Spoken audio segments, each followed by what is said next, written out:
Attachez-vous bien les pilotes. 8 choses que tu fais mal quand tu conduis vite. Par exemple, est-ce que tu jonglerais avec 3 hachettes en conduisant avec les yeux bandés sur une voie rapide ? Oui, c'est bien ce que je me disais. Tu peux te retrouver à conduire vite si tu es en retard au travail, si tu as besoin d'être à l'heure pour un rendez-vous ou si tu veux tout simplement arriver à ta destination aussi rapidement que possible. Même si tu restes en dessous de la limite de vitesse, certaines choses sont risquées et devraient être évitées pour ne pas avoir d'accident. Regarde la vidéo pour apprendre comment conduire vite tout en étant un chauffeur responsable pour toi, tes passagers et les autres voitures autour de toi. Et n'oublie pas de t'abonner et d'activer les notifications pour rejoindre la chaîne sympa. Numéro 8, mal tourner le volant. La manière dont tu tournes le volant en conduisant vite peut être cruciale. Beaucoup de personnes utilisent une seule main ou passent une main au-dessus de l'autre en tournant.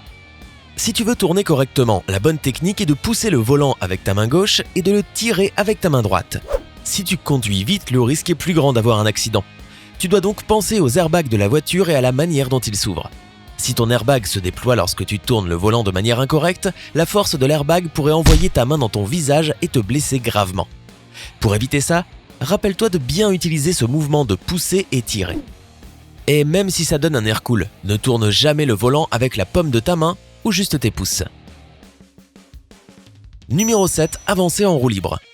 Être en roue libre est déjà dangereux en soi. Si tu ajoutes de la vitesse, le danger ne fait qu'augmenter. Quand une voiture est en roue libre, elle avance sans utiliser beaucoup d'énergie ou d'effort et tu perds les systèmes d'assistance au freinage dont la voiture dispose.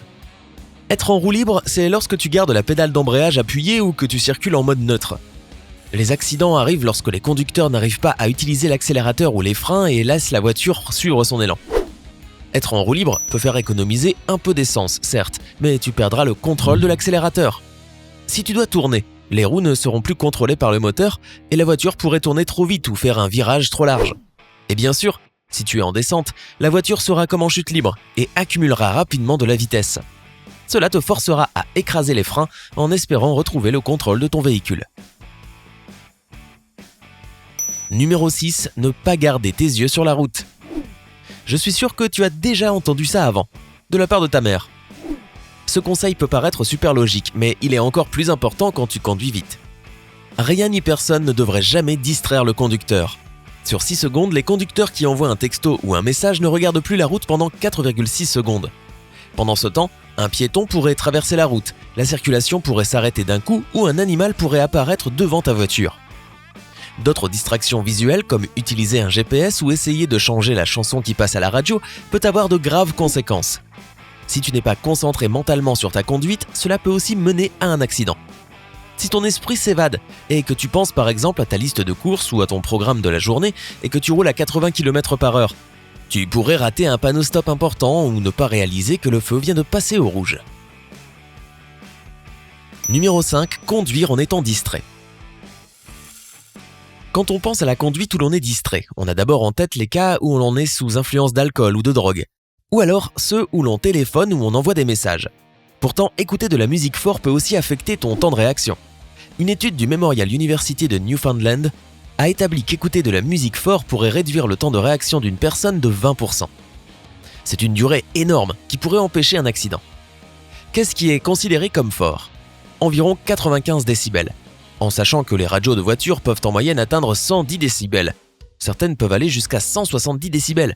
Cette situation se produit plus souvent qu'elle ne devrait. Numéro 4. Écouter sa musique préférée. De la musique forte n'est pas la seule chose qui peut te distraire. Tes chansons préférées, à un volume normal, peuvent avoir le même effet. La musique réduit le stress et l'anxiété et améliore la mémoire, donc elle compte beaucoup d'avantages. Mais chanter à tue-tête sa chanson préférée en conduisant vite n'est pas une très bonne idée. Une étude de 2013 réalisée par l'université Ben Gurion en Israël a observé la conduite de 85 adolescents qui écoutaient de la musique. Quand ils écoutaient leur chanson préférée, 98% d'eux faisaient des erreurs. Quand ils écoutaient de la musique décontractée comme du rock ou du jazz, seuls 77% d'eux faisaient des erreurs. Donc, si tu conduis vite, il vaut mieux ne pas allumer la radio. Numéro 3, être trop proche des autres voitures. Il est recommandé de doubler ou de tripler sa distance avec les autres voitures. Une bonne manière de juger si la distance est correcte est la suivante. Quand la voiture de devant passe un repère, tu devrais le passer au moins 6 secondes après. Beaucoup de conducteurs ne réalisent pas qu'en augmentant leur vitesse, ils devraient aussi allonger leur distance de sécurité. Pour chaque tranche de 16 km/h, il devrait y avoir la place pour 4 voitures. Une plus grande distance donne plus de temps pour réagir en cas de situation dangereuse. Les temps de réaction varient d'une personne à l'autre. Si tu conduis vite et que la voiture devant toi s'arrête, tu devras décider très rapidement si tu continues d'accélérer ou si tu dois freiner, ainsi que si tu dois continuer d'aller tout droit ou virer sur le côté. Une personne met entre 0,7 et 3 secondes pour réagir, avec une personne moyenne réagissant en 2 secondes. Et retiens que si tu conduis trop près d'une voiture, tu peux donner l'impression de la coller, ce qui est illégal dans beaucoup d'endroits. Numéro 2. Conduire vite malgré des conditions météorologiques mauvaises.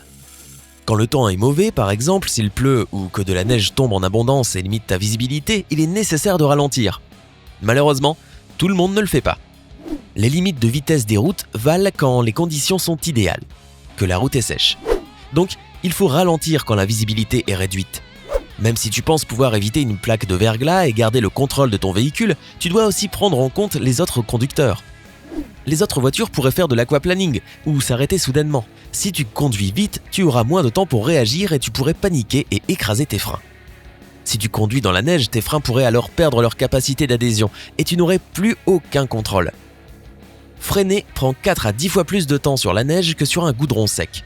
Normalement, une voiture roulant à 100 km/h a besoin de 75 mètres pour s'arrêter totalement. Mais cette distance augmente quand la route est mouillée. Numéro 1. Mal positionner ses mains. Avant, on apprenait aux jeunes conducteurs à garder leurs mains à 10h10 sur le volant, mais les règles ont désormais changé. On recommande maintenant que les conducteurs tiennent le volant à 9h15. Si tu tiens le volant à une main, ou plus bas que cette position, peut-être à 8 et 4 heures, tu auras moins de contrôle sur ta voiture. Avoir le contrôle est de la plus grande importance quand tu conduis vite. En cas d'accident, avoir tes mains trop hautes augmente ton risque de blessure si l'airbag s'ouvre.